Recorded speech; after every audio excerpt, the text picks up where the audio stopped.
manifestation of a colonies of living things in a collection that manifest a neurological capacity. But that's the catch here.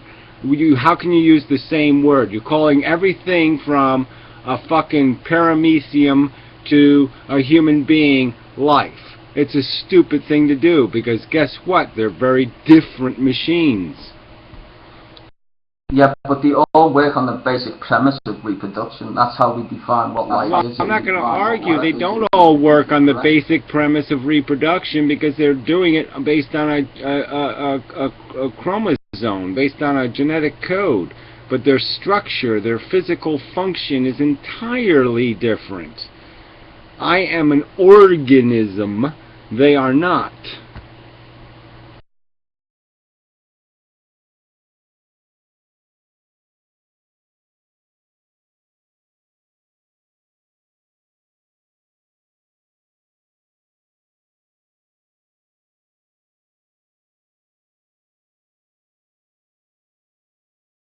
Yeah, I don't want so much people on Earth. It's very intelligent. But anyway, yeah. Well, realistically, what? I mean, I can't even see the point of having more than like what, a few dozen. You know, what do you need all these people for? It's fucking disgustingly overdone.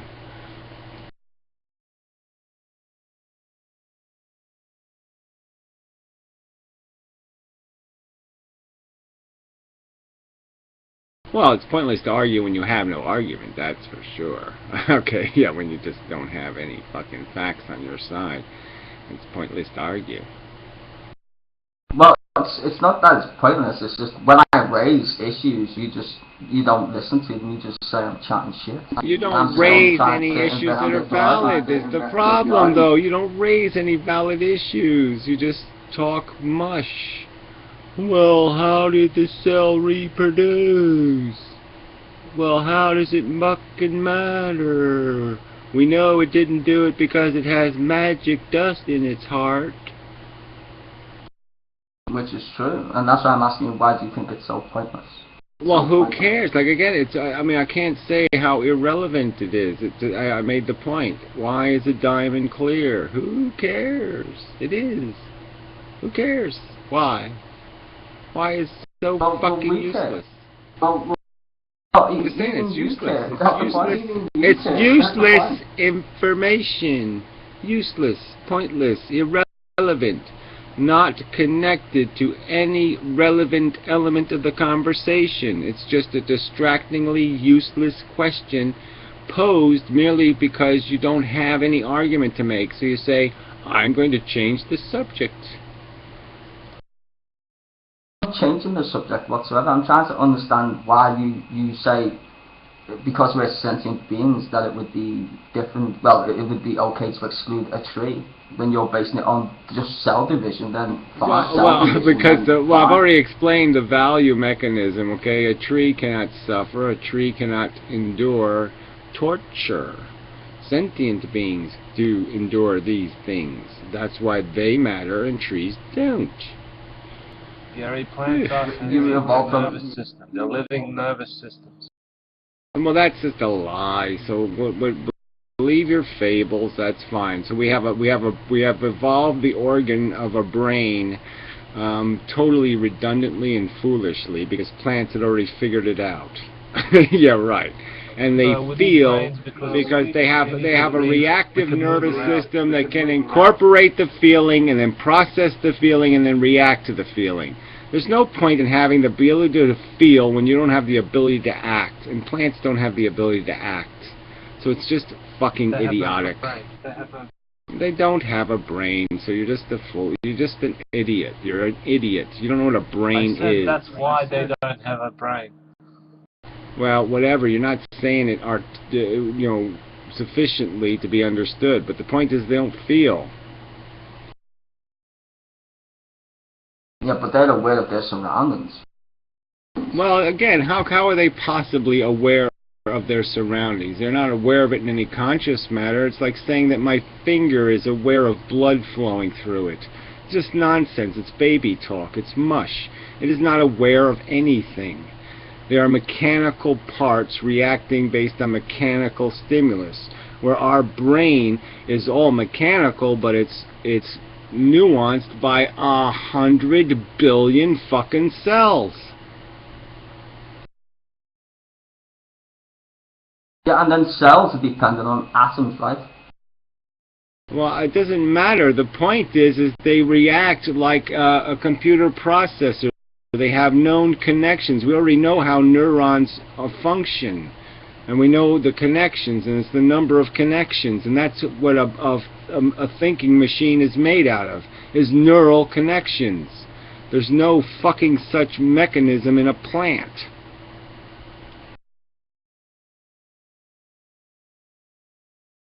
It doesn't. What I'm trying to explain is it doesn't need to be that way.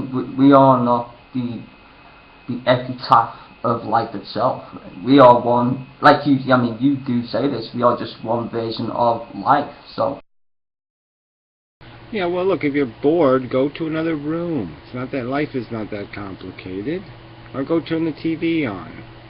But this crap, like I'm bored. Well, what the fuck you want me to do for you? What exactly do you want me to do? A dance? I should dance? Give you what? A little dance action? What is it? What kind of show do you want? You're bored. Fuck you. Shit. What? Yeah. I mean, it's just what the fuck? I'm just so sick of people and this goddamn. They gotta voice some commentary, some useless, idiotic commentary.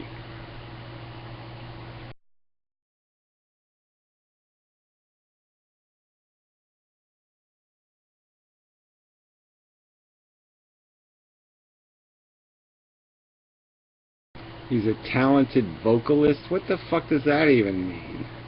You mean he has excellent vocal range or something? Or he can hit all the high notes or something? No. He's not a vocalist. Are you out of your mind? He's barely a talkist.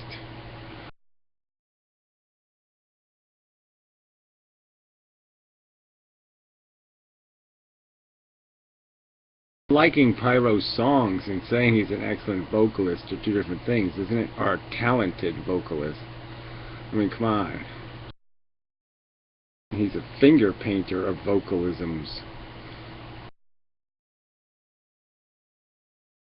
Okay, let's forget the whys and stuff, Gary. What would be your logical plan of attaining the end of this scenario we find ourselves in? I think that would be yeah, right. Well, you just admit what it is. You just say, okay, it's tic-tac-toe. It fooled us when we were little stupid kids, but now we're grown-ups, and we realize it's a stupid game. It can't be won. It's just gladiator wars.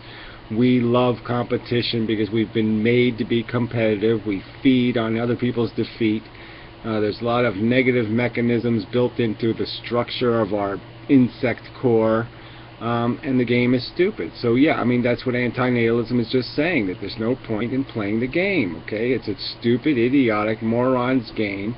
So let's gracefully, let's keep our pants on, and let's gracefully sidestep stage left off the stage, okay? Let's get out of this thing without making it a bigger disaster. You know, let's put out the fire while it's a manageable fire and get the fuck out of town. Okay, that's cool. But how? Hold on, let me finish because I want to answer that because you make a good point. So how would you implement it in today's society? I know you already agree, like me, with the right to die, but is there any further steps you think would be warranted apart from the right to die, which I do agree with, actually?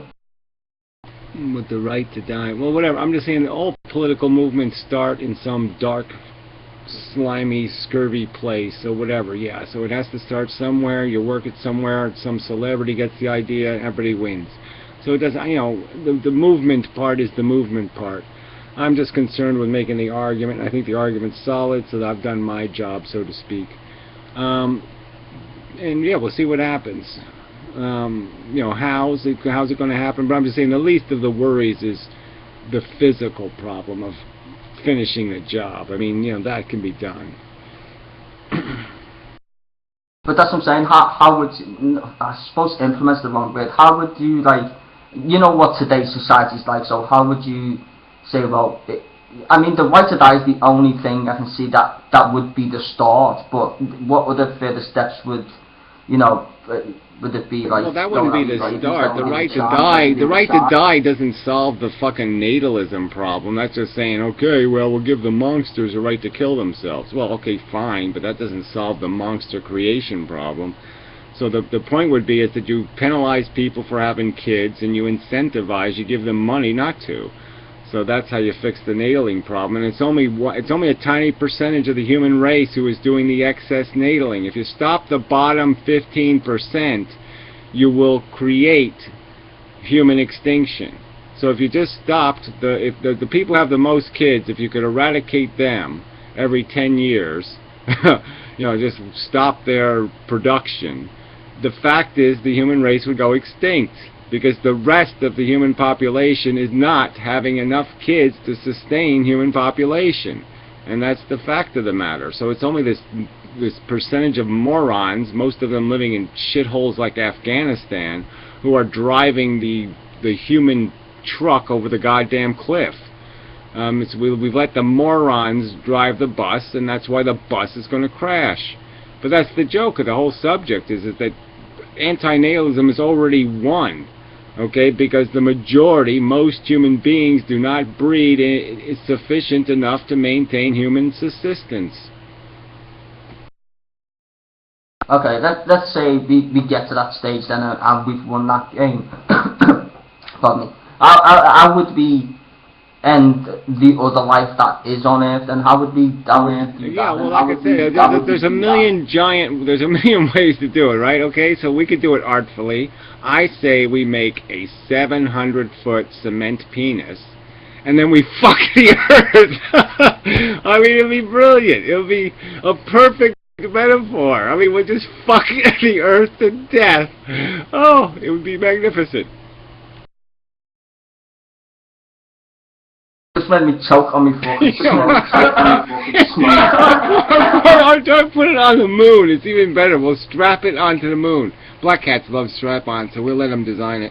Yeah, we'll strap a big giant cement penis on the moon, and then crash the moon into the Earth. Oh, it'll be magnificent. I guess we'll all be fucked then. Exactly. That'd be perfect. We could have that. It's a slogan. It would be. Oh, it's great. Yeah, I love it. I love it. I'm waiting for the movie. You know what? You should make it come diamonds too. Top it off. Oh yeah, that would be yeah. We just add that as a special added extra feature. It'll shoot little diamonds out of it as it's heading towards Earth, and the little diamonds will sparkle, create little rainbows. Yeah. Yeah. Oh, it's magnificent. I love it. So would a volcano like Yellowstone suffice as a cooter? Yeah, well, that would work for me, right? Yeah, that's perfect too. We'll shape Yellowstone like a vagina. Yeah, it'd be perfect. Mow the grass just right and such. Yeah, we'll put an anus on there just for a little extra touch, right? Yeah, we can do that too. See, I mean, that's my only thing with this whole argument. It's not the fact that I know Gary has his points, and you know what, Gary, I don't disagree with many of your points that you make. It's the only thing is, I know what humans are like, and so do you, and it's just people will disagree. I mean, like me, it's not I'm going to disagree on the practical side of things, which I think's just, I don't know, non-practical, but it's just people will say shit like, I like life, and, which is up to them, So how are you going to stop that shit? Kill them? Well, yeah, eventually. That's right. When I got the majority, I kill them. That's right, exactly. Fuck you, that's right. Yep. Okay, that's a simple answer. To us now, it's a simple answer. I don't disagree with logic. I mean, that's a stupid thing to say. I don't disagree with logic at all. It's just, you know, I have my opinion on reality, and so does Gary. Logic is only in the mind. The word opinion doesn't make everything equal. You know, people keep thinking this word opinion makes everything equal. There are theories that are evidence backed, and there are theories that are wacky crap, just absolute pull out of your ass crap. And there's no point in calling them the same thing because they're not the fucking same thing. We base our entire reality on things called physics and the standard model. You know, the standard model is 100% correct. You know, they found black holes in space. Nobody's basing much on the standard model, to tell you the truth. Most human beings don't even know what the standard model is, so I don't think we have to worry about the standard model and most people this and most people that. So that's just bullshit anyway. They're just using it as a placeholder, and yes, some people are glued to it, but it doesn't make a statement about anything, so it doesn't matter. It's fucking irrelevant. So again, you've been irrelevant. Okay? The standard model is irrelevant to a conversation about the truth of our origins and the meaning of our stupid, idiotic, insectoid life. But to say it's irrelevant, it's just like, you know, that's like saying Newtonian physics is irrelevant.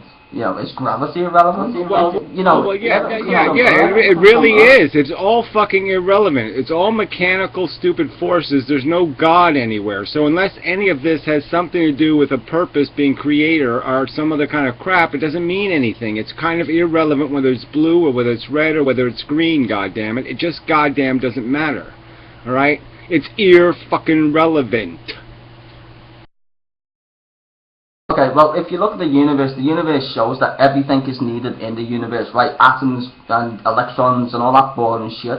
Why can't we just be as boring as a fucking electron going around the fucking nucleus of an atom? Why can't we just be boring? Yeah, well, if we were just boring, no one would be having this fucking argument, right? There wouldn't be a fucking argument if Earth was just boring. Alright, it's not about being boring. It's about the word I used before, torture. Torture is not the same as boring. They're two different words, have different syllables, different fucking sounds, different letters in them. They're completely different fucking things. Boring and torture aren't the same thing. And it's only humans who torture other animals. No other animal tortures anyone apart from human beings. No, torture, period. Again, I'm not going to... Look, see, again, another irrelevant sidestep. Who's making it human? Who's making it things torturing other things? That's not the point. The point is the existence of torture. It doesn't exist anywhere else but in sentient creatures on the crust of planet Earth.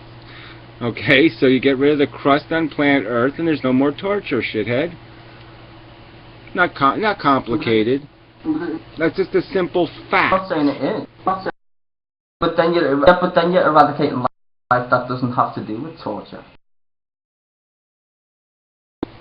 I'm just saying, what's the point of having life? A life that isn't capable of experiencing torture is not relevant to the conversation. That's why the word life doesn't mean anything, okay? Because if you're going to use the same word to describe things that are sentient and non-sentient, things that are collections of living things and things that are living things, if you're going to use the same word to describe different things, you're not going to coherently or logically use language. You're going to illogically use language. So I've already pointed that out to you. I've made the argument crystal clear, so you can't keep talking about life as if I give a shit about parameciums. The parameciums are irrelevant. They're little chemical machines. They mean nothing. They're irrelevant.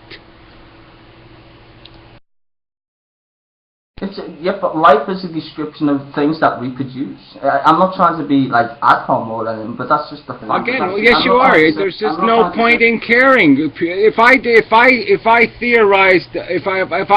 proposed that we annihilate all diamonds in the universe, why would anybody give a fucking rat's ass? There's no reason to care. There's no reason why it would matter. I extracted all the diamonds from the universe and squished them all. Who fucking cares? Nobody. There's no reason not to squish the crap, the fungus growing on Earth. It's not magic fungus. It's not doing something that's necessary. It's just creating the opportunity for harm. So you get rid of it, and the harm goes away. Not complicated. Yeah, but you're saying, okay, the creation itself creates harm, but the creation itself is the problem, and that's what I'm trying to explain. It's